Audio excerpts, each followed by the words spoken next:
This is a special video because I met Brett Whiteside from the US, and he's been living in Thailand for 14 years, and he speaks Thai fluently. I mean, I can speak Thai fairly well, I guess. Can you say I can speak Thai fairly well in Thai? พูดไทยได้อยู่ That sounds efficient. Okay, so just 14 years. Can you roughly tell us the progress you made in this time and how much time you invested? Let's say year one you did that. In the that language. much time, and how far did you go? Year two, and so on. Well, I know I remember every part of it. So I didn't know any Thai before I went to Thailand. Literally the day that I was flying from the US to Thailand, I went and bought a couple big courses. One was living language, and they had a CD, and I tried to memorize the numbers and a few greetings like please, thank you, hello, that kind of stuff on the flight to Thailand. Yeah. And of course I'm just looking at transliteration, so I don't know how to pronounce it. I did listen to the CD, but I was like, I don't know what the fuck they were saying. I just tried to copy it. And I got there, and I went around, and every day I went out, had to eat food. I'm vegan, and I was vegan before I went to Thailand in 2003. So I had to be careful about food, so I was trying to figure out how to say that stuff right away. And I just did it every day, and I said everything wrong. And everyone told me I was awesome. Generally, but I've speak a bunch of languages, and I've studied languages for many years, and the general rule is, if you ask someone if they speak a language well and they say yes, they suck. Because they haven't gotten past that stage where everyone's telling you that because in the beginning you start to get a little bit better than everyone else who really sucks. You still suck, you just everyone's telling you you're awesome, and it goes to your head. You start thinking you're good, and you stop progressing. It's generally because you're not saying anything correct yet. Okay, you're sort of understandable in some situations, but you're not good yet. Yeah, people just want to back off and say, oh, you're so great, and then just continue in English. Right. And after a month, I went to Laos, and I was translating for other people. After a month? Yeah. You were translating. But keep in mind, I still suck. It was a big boost to my confidence. So I was like, oh man, I can speak both languages.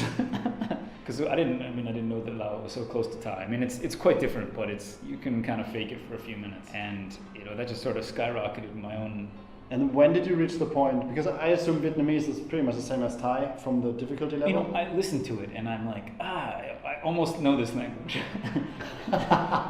Because I can separate the sounds in my head, and that was the biggest problem in Thai, is if you can't separate the vowels and the sounds, you can't figure out what's happening. I feel like if I spent 3 months here and I had someone explain the sounds to me, I could be pretty conversational within less than 90 days. That's a challenge right there. But I'd have to stay here that long. Stay here. How would you learn Vietnamese in 90 days? Well, the first week or 2 weeks, it might even take a month, because I can tell that it's not easy. You need someone to help you learn the sounds, and you need to know all the pieces of the sounds. And this is not just the tones, it's really the vowel sounds and how they're different from whatever you're used to in whatever languages you speak. You have to know that they write it this way, this is how they say it. You have to know what all those sounds are, and then they're just building blocks. And you need to be able to put them together and know how to say them correctly. You can't revert back to whatever English or whatever version of English or other language you're coming from. And if you can say that right and you get the tone wrong, you're probably still okay. Tones are something that take a little time for your brain to get used to, but the vowels are something that you can drill and practice. Because it's just a sound, associating a sound with an image. And you can do this very quickly. Okay, let's make an example that's applicable for Vietnamese people. Okay. Let's say you want to, what's the word very hard to say for Thai people in English? We were talking about that. Bae is like a millennial term. Is it? Okay. Which some people say means. I still think that's hard to say babe. It depends on what language you're coming with. So, but we're talking about the ending syllable now. So yeah. Bae. So if you start with the bae sound, it's just a b, bae, and the vowel's a, right? But to end with that, it depends on the language. Because in English we say babe, but in Thai, they don't have that. That's the thing. This is why Thai have a problem saying it, I guess. Yeah, they wouldn't be able to say it. They would say babe. Vietnamese don't say babe, they would cut off the sound. Yeah. So for P's and B's and similar letters, and you just end, you close your mouth and you leave it closed. The sound dies in your mouth. Babe. Yeah. You can't say the b, because there's another syllable there, basically. Yeah. So how do you learn this? I mean, I get why Vietnamese people have a hard time saying that, because there is no in Vietnamese you always have like one syllable, one word is always one syllable. They run into the same problem that probably every country in Southeast Asia, and not just Southeast Asia, but most of the world is that, based on limited resources, the people teaching you to speak the language can't say that sound. Okay. So but how do you teach that to someone who's coming from a different sound system? How do you teach the same way that I learned it is you have to understand the sound system. You have to understand the sound system of the people you're trying to talk to. And this is much harder going to English because there's a million options. Like, okay, you could say there's American English, which I'd say is probably one of the easier ones just because most of America speaks pretty much the same. Yeah. The accent thing is not as defined as like the UK. Mm-hmm. The other thing that's really hard for them, I'm sure, is that if you go to America or Australia or the UK or Singapore or Hong Kong, and there's all these people that speak English fluently, and they're basically native speakers of English, but they all pronounce certain words differently, which is... Water. Yeah, like water. Give me a pitcher of water.